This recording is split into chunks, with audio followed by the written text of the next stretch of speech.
မင်္ဂလာပါရှင်ဒီနေ့ကတော့အားလုံးသိချင်နေကြမယ်လို့ထင်တဲ့ EAS နဲ့တင်းရဲ့အခြေအနေဘယ်လိုရေးဆက်ဖြစ်မလဲဆိုတာကို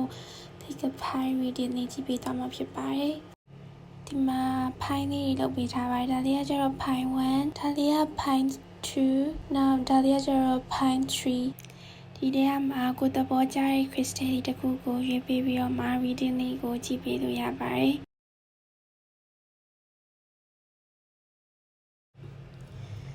ပထမဆုံးအနေနဲ့ဖိုင်1လေးအတွက်စကြည့်ပေးမှာဖြစ်ပါတယ်ဖိုင်1လေးရဲ့ EAS ကကြတော့သူ့ရဲ့စိတ်ထဲမှာတင်းနဲ့ပတ်သက်တဲ့ခံစားချက်တွေရှိသေးတယ်ဒါပေမဲ့နှစ်ဖက်လုံးမှာကမာနတွေပြိုင်ဆိုင်နေတယောက်နဲ့တယောက်အဆုံးမပေးရမျိုးဖြစ်တတ်တယ်သူ့ဘက်ကချက်ချင်းဆုံးဖြတ်ချက်ချပြီးတော့မှစိတ်လိုက်မှန်ပါလုပ်လို့ရဲ့စိတ်ရှိရဒါပေမဲ့တည်ငြိမ်တာထက်သူ့ဘက်ကစိတ်ကိုအလိုလိုက်တာပိုများတယ်ပေါ့နော်စိတ်လိုက်မှန်ပါလုပ်ဖြစ်တာများတယ်အဲဆိုသူ့ဘက်ကလည်းတင်းနဲ့ပတ်သက်တဲ့ခံစားချက်ရှိနေသေးပေမဲ့ကြာတည်ငြိမ်မယ်လို့တော့သူ့စိတ်ထဲမှာမတည်ချသေးဘူးနောက်တစ်ခုအနေနဲ့နှစ်ယောက်ကြားက energy ကိုကြည့်မှာဖြစ်ပါတယ်အဲဆိုတော့တစ်ဖက်မှာက relation နဲ့ပတ်သက်ပြီးတော့မှစိတ်ပြတ်နေတာမျိုးအားမရတာမျိုးကြီးခံစားနေရတယ်ဒါပေမဲ့ပြန်အစီပြေခြင်းနဲ့မျှော်လင့်ချက်တစ်ခုလည်းရှိနေရဲ့ဆိုတော့ဒီ connection ကနာကျင်မှုတွေကြားထဲမှာပြန်လည်ကောင်းမွန်နိုင်မယ့်အလားအလာရှိရဲ့တယောက်ယောက်ကစိတ်မထိခိုက်ချင်လို့စိတ်ကိုချစ်တာကိုဖုံးကွယ်ထားတာတွေထပ်မချစ်မိအောင်နေရတယ်စသဖြင့်ပေါ့နော်ဖြစ်နေရပြန်အဆင်ပြေခြင်းလို့ရှိရင်အရင်ဆုံးနှစ်ယောက်ကြားတခြားရှင်းလင်းစွာဖြေရှင်းရမယ့်အခြေတစ်ခုလိုအပ်တယ်နောက်တစ်ခုကကြတော့သူပြန်လာမလားဆိုတာကိုဆက်ကြည့်ပေးမှဖြစ်ပါတယ်အဲဆိုတော့တစ်ဖက်သူက main ကလေးဖြစ်စီယောက်ျားလေးဖြစ်စီသူကတစ်ခုခုဆုံးဖြတ်ရမှာဆိုလို့ရှိရင်ခန်းစားချက်ထက်အုံနောက်ကိုပို့ပြီးတော့မှတုံးတက်တယ်တေချာတွေးရပေါ့နော်နောက်ပြတ်သားတယ်နောက်မာနလည်းရှိရအနိုင်ယူခြင်းစိတ်လည်းရှိနိုင်တယ်အဲဆိုတော့ဒီနှစ်ယောက်ကြားမှာပြန်ယုံကြည်မှုပြန်လဲတိဆောက်ရမယ့်အချိန်မှာပြဿနာဖြစ်နိုင်တယ်ပြန်လာနိုင်ပေမဲ့သူကတိတိကျကျမပြောဘဲနဲ့ကိစ္စတစ်ခုခုနဲ့ပြန်လာနိုင်တာမျိုးဖြစ်တယ်သူ့ရဲ့မာနကြောင့်တင်းဘက်ကပဲအရင်ဆက်သွယ်တာမျိုးလုံးဝအဆင်ပြေနိုင်မယ်တစ်ဖက်သူရဲ့စိတ်ထဲမှာတင်းနဲ့ပတ်သက်တဲ့ခံစားချက်ရှိနေသေးတယ်နှစ်ယောက်အကြားမှာအဆင်ပြေဖို့အတွက်မျှော်လင့်ချက်ရှိသေးပေမဲ့နာကျင်မှုလည်းကျန်နေသေးတယ်ပြန်အဆင်ပြေနိုင်ချေရှိပေမဲ့မာနနဲ့ယုံကြည်ဖို့ခက်ခဲတဲ့အတွက်ကြောင့်အဆင်ပြေဖို့အတွက်နည်းနည်းတော့ခက်ခဲနိုင်တယ်ဒါလေးကကြတော့ဖိုင်တူးလေးအတွက်ဖြစ်ပါတယ်ပထမဆုံးအနေနဲ့ဖိုင်တူးလေးရဲ့ EAS ဘက်က energy ကိုအရင်ဆုံးကြည့်ပေးမှာဖြစ်ပါတယ်ဒီမှာတွေ့နေရတာကဖိုင်တူးလေးရဲ့ EAS ကသူကလက်ရှိအခြေအနေမှာတင်းနဲ့အတူရှေ့ဆက်တင်မတင်ကိုစဉ်းစားနေပြီးတော့မှအချိန်ဆွဲပြီးတော့စောင့်ကြည့်နေတတ်တယ်သူရဲ့စိတ်ထဲမှာတင်းနဲ့ပတ်သက်ပြီးတော့မှတိတိကျကျဆုံးဖြတ်ခြင်းနဲ့စိတ်ရှိရဲ့တင်းပေါ်ကိုကောင်းတဲ့ခံစားချက်တစ်ခုလည်းရှိသေးတယ်ဒါပေမဲ့တဖြည်းဖြည်းပဲပြန်လည်နှိစက်ဖို့တင်မတင်တွေ့ဝေနေရပေါ့နော်အဲ့ဒါကြောင့်တင်တို့ကြောင့်မပြန်အဆင်ပြေဖို့အချိန်ယူနိုင်တယ်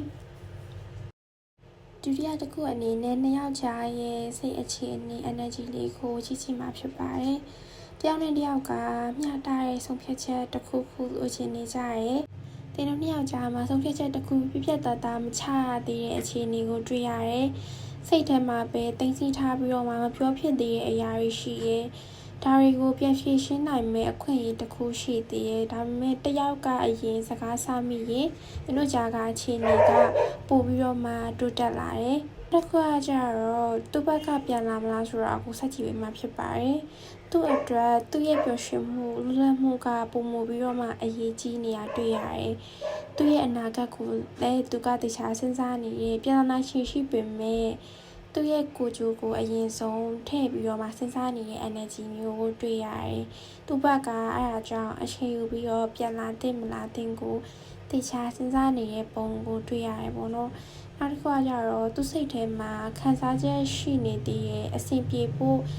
နည်းနည်းတော့ကြာလိမ့်မယ်။နှစ်ယောက်ကြားမှာဆုံးဖြတ်ချက်မချနိုင်သေးတာရှိနေရဲ့။ပြန်လာနိုင်ချေကရှိပေမဲ့အချိန်ယူပြီးတော့မှတေချာလာမှသူ့ဘက်ကလှမ်းလာဖို့ရှိပါတယ်။ ဒီတစ်ခါဖိုင်3လေးရဲ့အတွက်ဆက်ကြည့်ပေးမှာဖြစ်ပါတယ်ရှင်ပထမဆုံးအနေနဲ့ဖိုင်3လေးရဲ့ EAS ဘက်က energy ကိုအရင်ဆုံးကြည့်ပေးမှာဖြစ်တယ်သူကအရင်ကနာကျင်ခဲ့ရတဲ့အကြောင်းထွက်သွားဖို့ကိုရွေးချယ်ခဲ့သူရဲ့စိတ်ကလည်းထင်ထားတဲ့အထက်နူးညံ့နေသူတို့ကြားမှာကိစ္စတစ်ခုခုကြောင့်နှစ်ယောက်ပေါ့နော်အတင်းမာမှုတွေပြောင်းလဲမှုတွေဖြစ်ပေါ်လာတယ်ပေါ့နော်သူရဲ့စိတ်ထဲမှာလည်းဒါကိုခံစားနေရတွေ့ရတယ်ဒါပေမဲ့ချစ်တဲ့စိတ်ကတော့မပြောက်သေးဘူးနောက်တစ်ခုကကြတော့သူတို့နှစ်ယောက်ကြားစိတ်အခြေအနေကိုကြည့်ပေးမှဖြစ်ပါတယ်အဲဆိုတော့နှစ်ယောက်ကြားမှာဒီတီမြဲပြီးတော့မှတေချာလက်ထပ်ဖို့အထိတိဆောက်ခြင်းနဲ့စိတ်ရှိပေမဲ့တယောက်ကအနိုင်လိုချင်တာထိန်ချုပ်ချင်တာတွေတွေ့ရတယ်။ဒီတို့နှစ်ယောက်ကအနာဂတ်ကိုအတူတူတိဆောက်နိုင်တဲ့အလားအလာရှိရဲဒါပေမဲ့မာနနဲ့စိတ်ခံစားချက်တွေကြားမှာတင်းမာမှုရှိရဲနှစ်ဖက်လုံးကစိတ်ကူးမတူညီရာတွေရှိနိုင်တယ်။နောက်တစ်ခုကကြတော့သူပြန်လာမလားဆိုတာကိုစက်ကြည့်ပေးမှဖြစ်ပါတယ်။သူ့ဘက်ကမဟုတ်လို့ရှိရင်မိန်းကလေးဖြစ်တဲ့သူဘက်ကပိုချစ်ခဲ့တာကိုတွေ့ရတယ်။သင်တို့ကြားမှာစိတ်ထိခိုက်စရာနာကျင်မှုတစ်ခုရှိခဲ့တယ်။တစ်ဖက်သူကလည်းအခုလောလောဆယ်မှာစိတ်ပင်ပန်းနေတာတွေ့ရတယ်။ပြန်လာလိုက်ပေမဲ့နှစ်ယောက်ကြားမှာပြဿနာဖြစ်စေတဲ့ကိစ္စကိုတေချာပြန်လဲဖြေရှင်းနိုင်မှပြန်ဆင်ပြေနိုင်မယ်။မဖြေရှင်းဖြစ်ဘူးဒီတိုင်းပဲထားလိုက်မယ်ဆိုလို့ရှိရင်ဒီတို့နှစ်ယောက်ကြားမှာထပ်မံပြီးတော့မှနှစ်ယောက်လုံးစိတ်ထိခိုက်နိုင်တာတွေ့ရတယ်ပေါ့နော်။အဲဆိုတော့ဒီဖိုင်လေးကခန်းစားချက်ရှိရဲ့နှစ်ယောက်လုံးမှာကြတော့ပြန်လာနိုင်ချေသေးရှိဒါပေမဲ့ဒီကိစ္စတွေဝင်လင်းလင်းဖြေရှင်းနိုင်မယ်ဖို့လိုပါတယ်ဗီဒီယိုလေးကဒီလောက်ပါပဲရှင်အဆုံးထိနားထောင်ပြီးလို့ကျေးဇူးပါ